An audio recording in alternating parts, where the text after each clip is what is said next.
কোন একজন নবী আল্লাহকে বলেছিলেন যে আল্লাহ আমি মারা যাওয়া কোনো মানুষকে দেখতে চাই, সে কেমন আছে।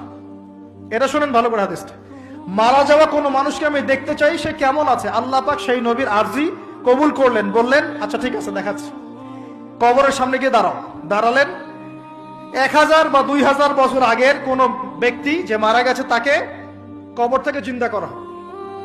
নবী দেখছেন এবং সে ভয় থরথর করে কাঁপছে। নবীজি আমাদের নবী নন, অন্য কোন নবী তিনি। সেই নবী বলছেন যে তুমি ভয় কাঁপছো কেন, তুমি কত বছর আগে ইন্তেকাল করছো, কি তোমার হালচাল বলো আমাকে। সেই ব্যক্তি বলছে আমি আজকে থেকে 1000 বা 1500 বছর আগে মারা গেছি। আমি ভয়ে কাঁপছি, যখন আমি মারা যাচ্ছিলাম মালাকুল মউত যে আকৃতি নিয়ে আমার সামনে এসেছিল, ওই আকৃতি আমি এখনো ভুলতে পারি না, তাই দেখে আমি থরথর করে কাঁপছি। তিনি বলছেন যে আমি 1500 বছর হয়ে গেছে আমার মউতের, কিন্তু আমার দেহ থেকে এখন পর্যন্ত রূহ কবজ করার যে কষ্ট, এই কষ্ট এখনো যায় না।